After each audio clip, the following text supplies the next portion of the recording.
What is going on, YouTube? Reidboyy on Twitch, #1 console player in the world, back again with another new updated Season 5 best console settings to use in Warzone. These are the best settings that you can possibly use to be the best player that you can be. These are all my settings. This is exactly what I use to drop high kill games, to fight the best of the best in the world in World Series of Warzone lobbies. This is everything that I use. I'm going to break down for you, explaining why I use any settings that are important, why I use them, if you should, if you shouldn't. We're going to go through and break down everything for you. I do this video every single season, so if you ever want to stay tuned and be there to watch the new video whenever anything gets updated, make sure you guys don't forget to subscribe. Please like the video. It helps out a ton. I'm trying to get some nice, solid momentum rolling into Black Ops 6 when I want to go absolutely crazy on all platforms with an insane amount of posts and grind. We're trying to get some momentum going right now, so liking, subscribing, I really do appreciate that. Anyways, into the settings, here we go. The controller settings, again, I play on controller, PS5. I can link a short little clip going through my PS5 settings. Actually, I can actually go through that at the end of the video as well. If anybody wants to see the in-game in-system settings, I guess you could say, for the PS5, for how all my stuff is set up the way it is. Anyways, I play on controller. I play on bumper jumper tactical. I do have a fancy, beautiful, sexy, look at the beautiful color scheme on this thing. Shout out to my boy over at Scuf. If you want to get a Scuf controller, make sure that you use code REID, code REID, at scuf.co/Reidboyy. That link is in the description. I only use Scuf controllers, and even then my controller has 4 paddles on the back. I still play bumper jumper tactical. I've been playing on this button layout for about 10 years now. I've been playing on this for so long that it is just in my mind. Anytime I play any game, L1 is the jump button. The L1 button is what I press to jump. Normal people, you know, X or A, depending on what controller you play on, that's the jump button. That's what normal people jump with in any game. It's the jump button. For me, in my mind, because I only play Call of Duty, anytime I ever go play another game, L1 is the button that I need to bind to be able to jump. So that is just all, that's just in my you know, muscle memory what the jump button is. I press down on the right thumbstick to drop. Main takeaway here, no matter how you want your button layout to be, whatever kind of controller you have, you never want to take your thumb off the thumbstick. Whether you're clawing, whether you're clawing the controller, which I can do that to press some of these buttons if I need to. Whether you're bumper jumper, stick and move, Scuf, generic knockoff Scuf, whatever those brands are, any of that, never ever want to take your thumb off the thumbstick. You always want to be able to aim at all times. That is the #1 most important thing to do to be as good as you could possibly be, is you want to always be able to aim. So we do play on bumper jumper tactical. The default stick layout, me personally, individually, I'm the only one that's probably going to tell you this. I play with controller vibration on. Anybody anywhere is going to tell you to turn it off. They're going to say it messes with you. Whenever my controller doesn't vibrate, can't shoot straight. I can't shoot straight without vibration on. I've even had, back when I had old default PS4 controllers, I had to get a brand new controller because the vibration stopped working. Everything else in the whole controller was fine. Vibration stopped, had to get a new controller. Couldn't shoot straight anymore. So I play with vibration on. I need that physical feedback while I'm shooting. You do not, anybody anywhere is going to tell you to turn it off, unless you're like super duper used to it. So I've got the intensity on 100 on that, with the full haptics on the triggers. Dead zones, ideally you want your dead zones as low as you can get them. If your stick drift, if your controller moves on its own, this dead zone input section right here where you can test your dead zone is beautiful. If your controller moves just a little bit on its own, that is perfectly fine. Just think, you got to think logically, when is that ever going to make a difference? When is your guy slowly drifting just a little bit ever going to be the reason that you die? Never, never. So that doesn't matter. You want to get your left stick and right stick minimums to be about as low as they can go, where your dude's not completely moving on his own. If you're doing 360s whenever you set your controller down, if you're looking up in the sky, you know, half a second after you stop touching the thumbstick, if you're walking, if you're sprinting, you know, by yourself without touching the controller, might be time to get a new controller. Might be time to use, again, code REID on a Scuf, baby. But other than that, if it's just moving a little bit, you're fine. I went from the 5 at default for the minimums to 3. I didn't like the way 0 felt. I didn't like 0, 1, 2. I didn't like the way those felt. I felt they felt a little weird, like I was moving subconsciously, I guess, when I didn't want to be. So I didn't like that. But 3 I felt like is a sweet spot. And then no matter what, on all your controllers, whenever you get a new controller, no matter what, you want to stick with that. Do not change your dead zone setting. That's going to fuck with your muscle memory. That's going to fuck with the fine tuning of your aim. You do not want to change those settings around. You want to keep those where they are. And then the maximum settings, I've got those at the default 99. Some people have said to turn this down to like 60, 70, 80 to help you get that maximum movement speed as fast as possible. Pretty much doesn't make a difference.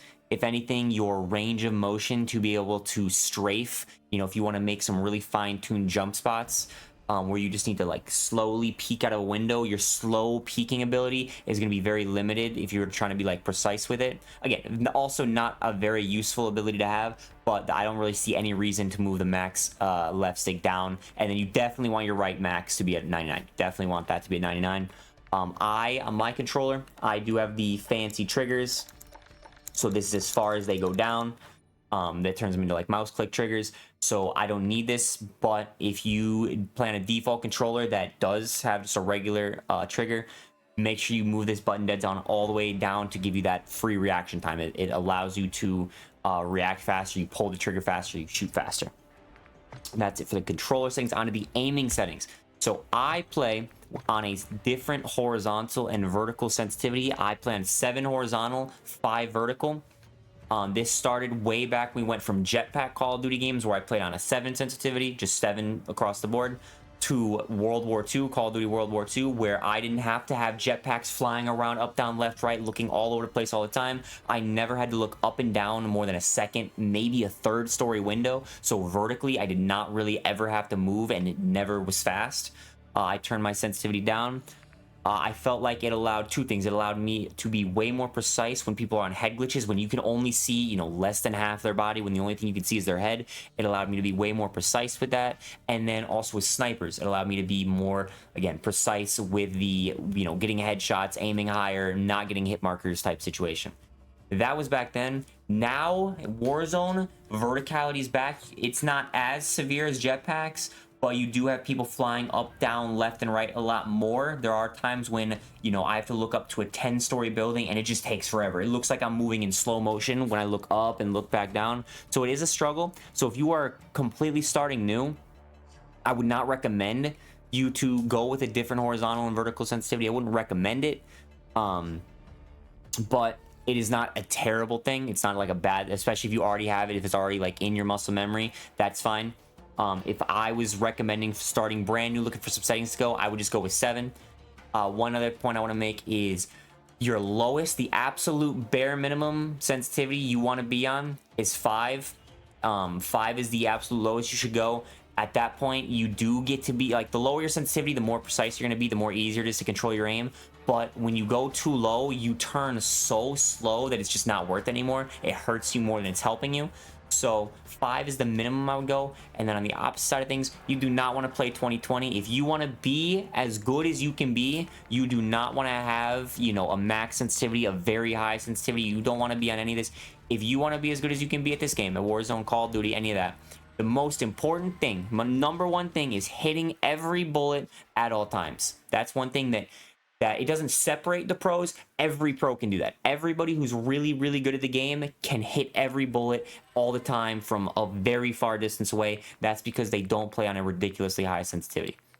So if you want to be flashy, be one of the YY TikTok movement kids, go for trick shots, any of that, sure, go play max sensitivity. If you want to be good, 10 is the maximum you should go. You should not go any higher than a 10 sensitivity. Anywhere between 10 and 5 is good. That's the golden zone. Any of those numbers are fine. I would go right in the middle at 7, 8-ish, somewhere in that. That's where a majority of really good players are. That's where I would recommend for you to be. Again, I'm at 7 on the horizontal, 5 on the vertical. The sensitivity multipliers. The only thing we got here, third-person sensitivity, that is, for me, that is when we're parachuting in Warzone. When we're parachuting in, I activate the third-person cam. I can look around a little bit faster. Mouse and keyboard players can just fly left and right, look really fast. On controller, you're very limited, so I up this sensitivity all the way so I can at least turn as fast as possible in the sky, get the scouting report and all that. ground vehicles. I tried turning this one all the way up too. This is when you're driving a car, the camera, how fast you can turn it. Turn it up too much, way too fast. Way too fast. So I kind of turned it down 125, 1.3, somewhere in that area. You don't even need to do this. This is just so that way I could turn while in a car and look around a little bit faster. Nothing else is important there. These vertical axes are all standard.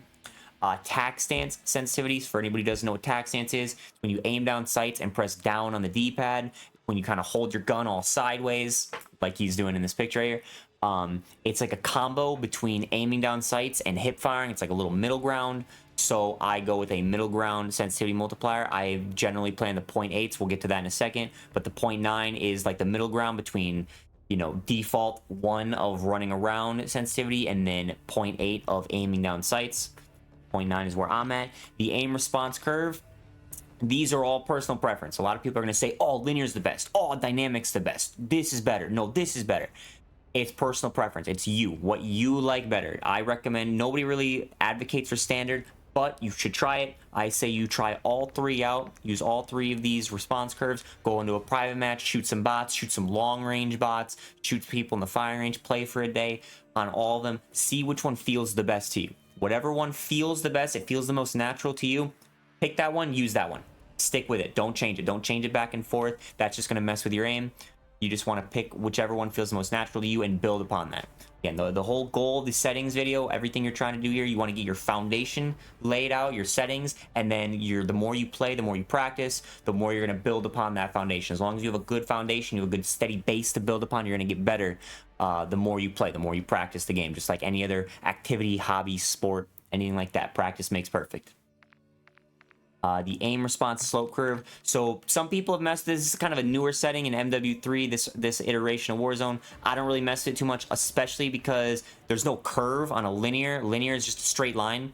There's no curve to this, so I don't even think it matters if I mess with this. That's more for the dynamic and standard. And again, I haven't really messed with that. That's just there's too much confusion possible there with that one. But it doesn't even matter to me. I would just keep it at like the default if I was you. What else? ADS sensitivity transitioning, then that's really important. Custom sensitivity per zoom. This right here, I want this on. So this is when I'm aiming down sights, depending on what kind of sight I have on, depending on whatever sight you have on, determines how much, what your sensitivity is. If I've got a red dot, you know, a 2x, a 3x, a 4x, like the VOK sight, any of that, it's going to be a 0.8 multiplier. So it's going to be way more precise, way more like a lower sensitivity essentially.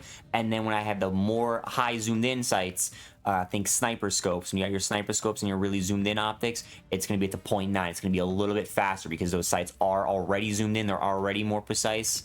So this is going to be a little bit faster on those.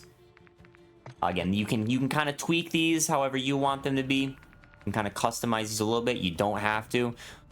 Generally, you want to be more precise when you aim down sights. So in some way, you want your ADS sensitivity to be a little bit lower in some way. Aim assist. I actually just played a tournament. No. We're going to have to scratch that. We're going to scratch that. Fuck. How do I do this? How do I do this?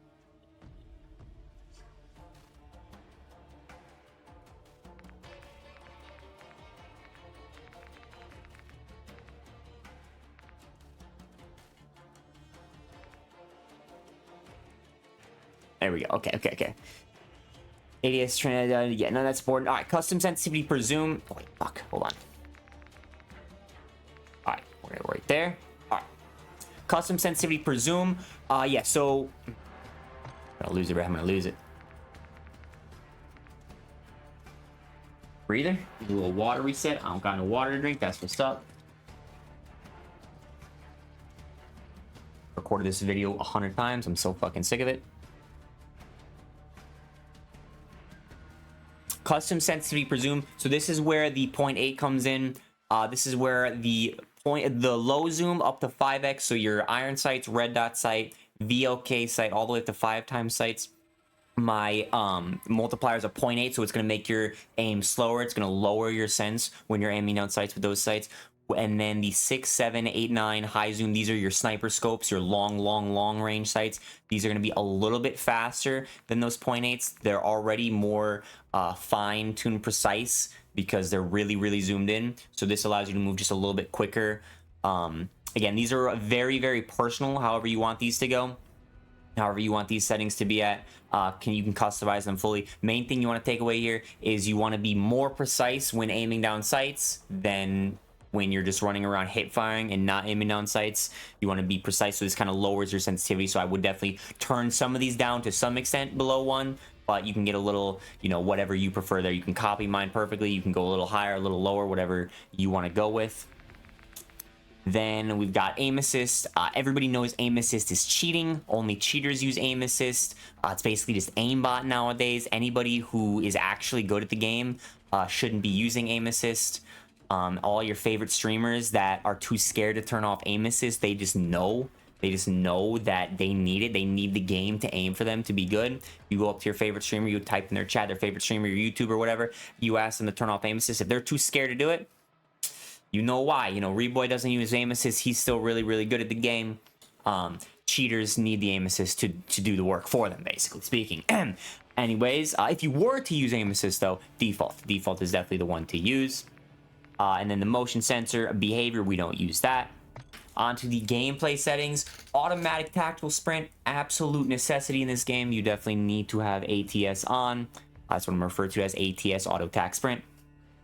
This allows you to go from standing to tactical sprinting as fast as possible. This allows you to be, you know, moving. This is how some people just seem to be running so much faster than you. This is how some people move so much quicker. They're not actually, you know, able to move faster than you. They just have the right settings. They've got the Reidboyy on Twitch settings. You make sure you got that. Slide, maintain, sprint. So I found that this caused a lot of inconsistencies. I tried turning it on because you would think that if you slide and you want to keep sprinting, you think that would allow you to move faster. It just makes the game feel ugly. It just doesn't feel right with this setting on. So I keep this turned off. Auto move forward off. Single tap run. If you don't play auto tac sprint for some reason, and for some reason you're not on ATS, you don't like the way it feels, this game is really good. It's 7:30 at night on a Tuesday. Like, what could you have to update right now?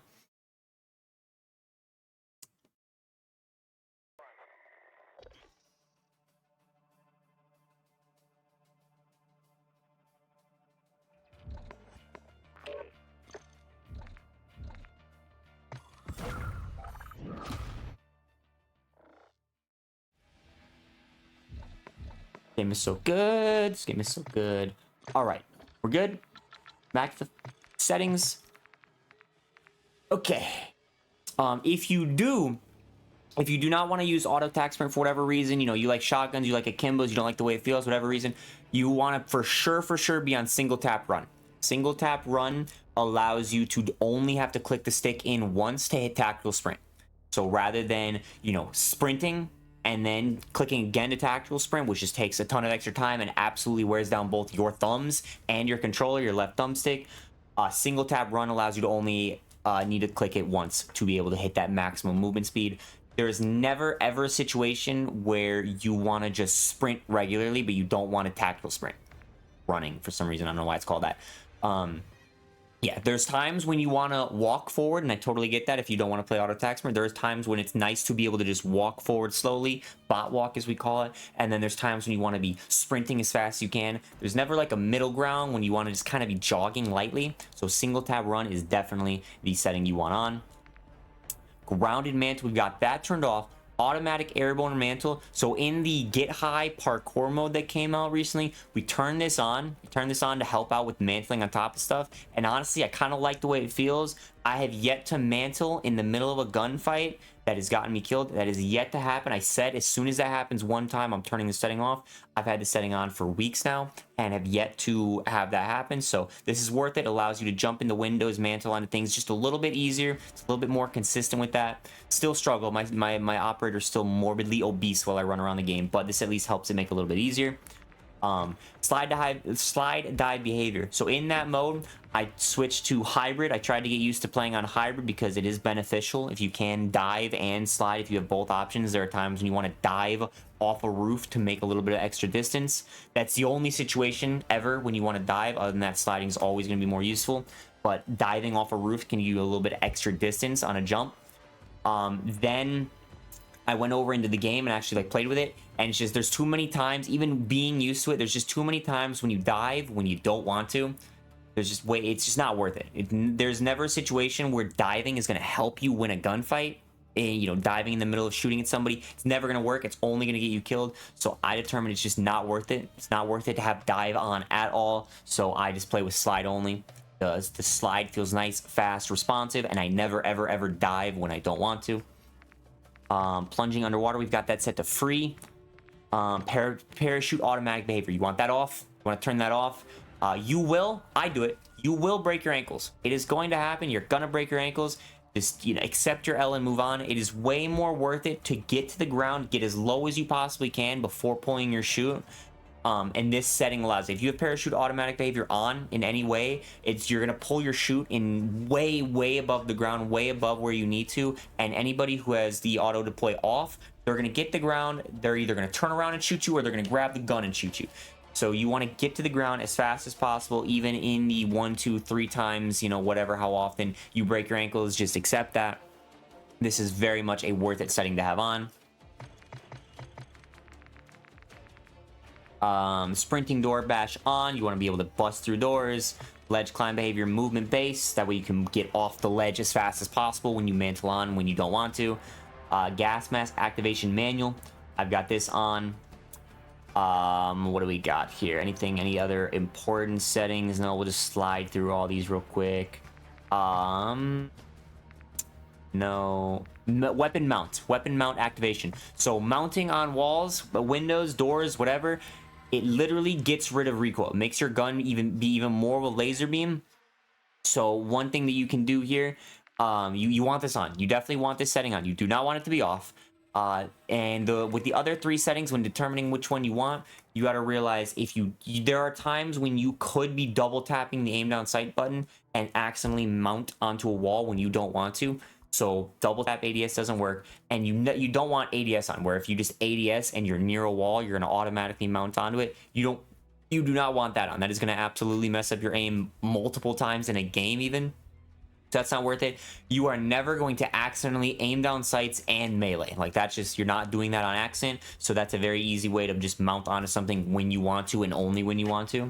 And then, if you are a stinky cheater boy, if you do like to have your controller aim for you, there's a little pro tip right here. There's a little pro tip that some of the cheating aimbot streamer pros use.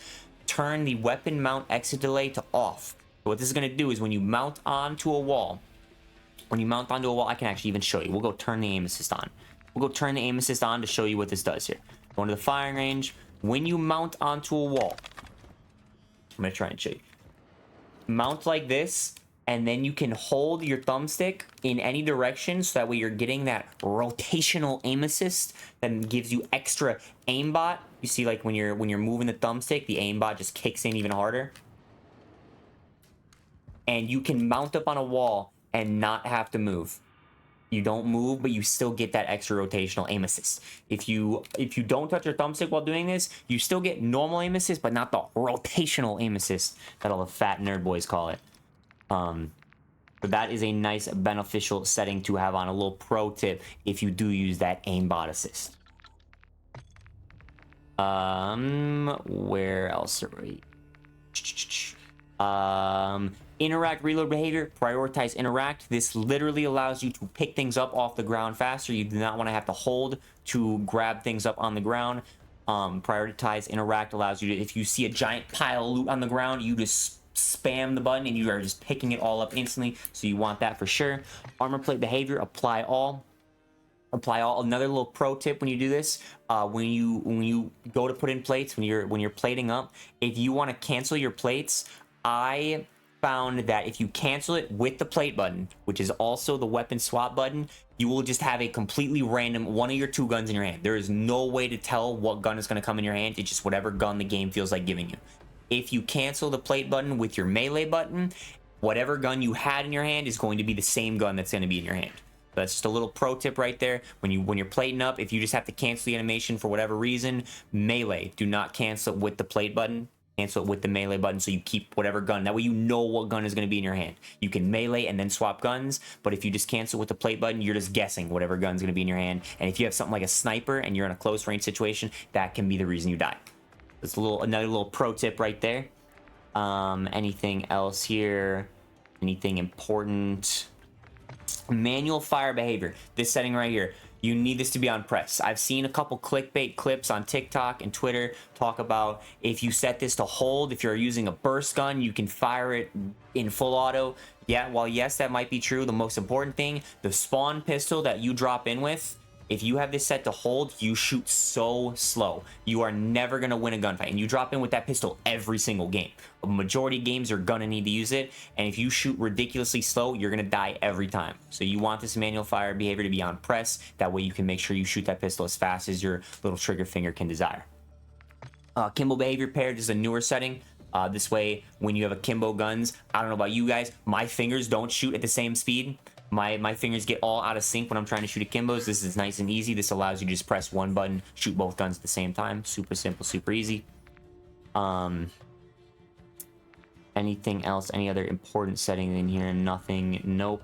That's all for the controller settings. Onto the graphic settings now. On-demand texture streaming, that is off. Motion blurs, anything that's going to make your screen blurry, add some realism to it, make it harder to see. You don't want that. Turn it off. Off, off, 0, off, off. And this doesn't matter because it's turned off. Eco mode, I've got that turned off as well. 120 hertz refresh rate, we are on that now. FOV, I have recently increased my FOV from 100 to 110. Only reason why I've done that, it really didn't make, I don't feel like it made any benefit or negative impact in my overall skill. It kind of just feels like a lateral movement. This just kind of allows the dumber individuals that infest TikTok and the YouTube shorts. They think that I move faster, so my movement looks better to them, even though it's the exact same movements. But because the screen looks different, they think it's faster because their brains aren't fully developed yet. So we've done that. We've increased the FOV. Again, doesn't hurt at all. I would not go any higher than 110 if I was you. If you play on 120 max FOV, even 115, you are hurting yourself more than you're helping yourself. If you want to consistently win more 1v1 gunfights, win more of your gunfights, turn your FOV down from max. 110, anywhere from 100 to 110 is the sweet spot. I would stick somewhere in between that window. That's where all the pros, all the professional CDL players, the people that really shoot straight and win all their 1v1s against the best in the world, that's where their FOV is for a reason. Your field of view, make sure that's unaffected. Weapon field of view wide, that way your gun takes up as little space as possible on your screen.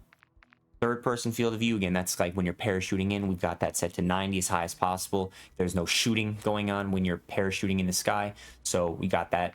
We want that to be as wide as possible so we can see everything. Same thing with the vehicle, wide. You want your camera shaking as little as possible, so make sure you set this to least. Inverted flashbang, this is the greatest setting to ever come into the game right here.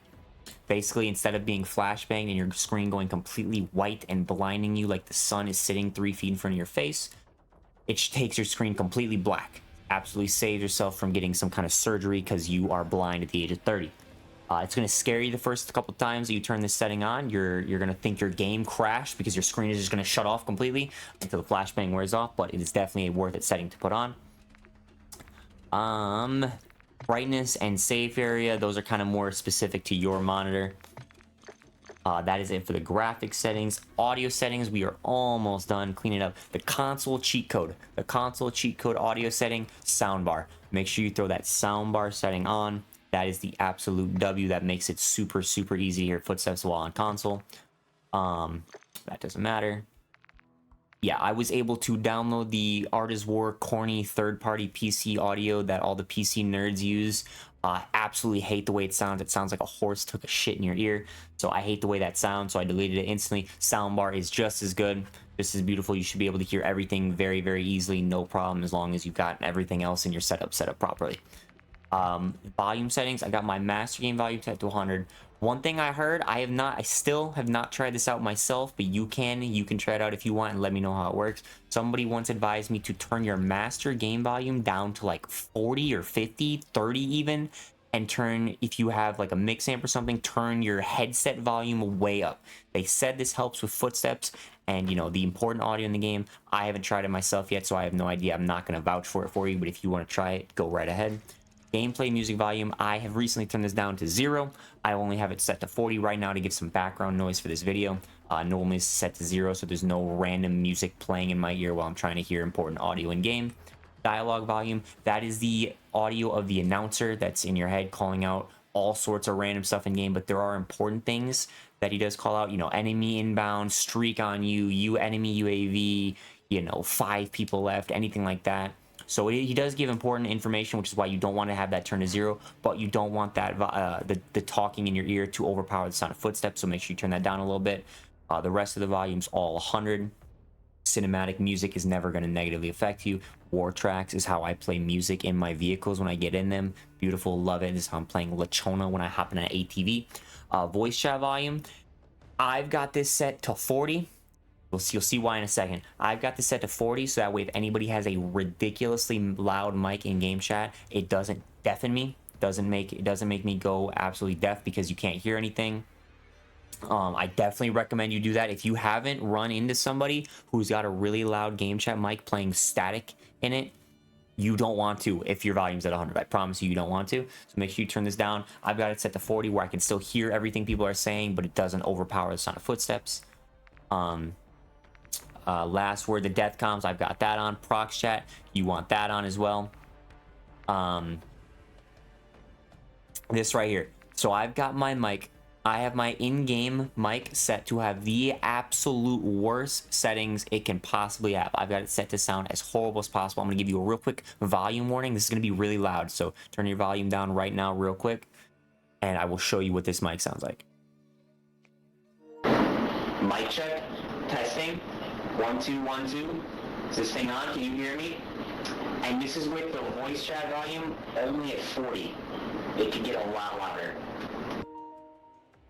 Yeah, so my new thing is when I'm in the gulag especially, or when I'm just running around solo and I don't have any teammates that I have to worry about making that sound to, I turn that on and nobody anywhere with proc shit on can hear a single footstep. It is an absolute W1000 IQ play that I love to do. Again, I have a bunch of different mics. I have multiple mics all over, so I can do that. If you only have one mic, I can understand, or if you call out your teammates in game chat, it could definitely be harder to do that.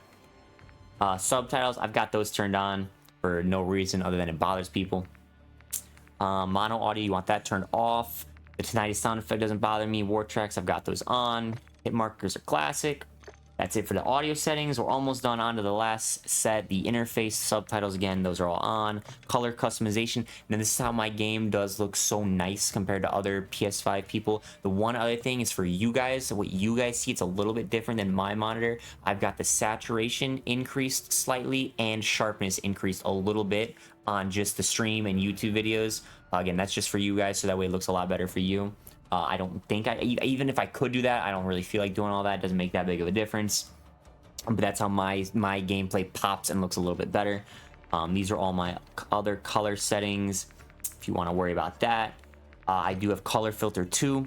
The filter target is both, so it's the menu and the game, and then the intensity is set to 80, and then the interface is set to 100. And that, minimap shape, square.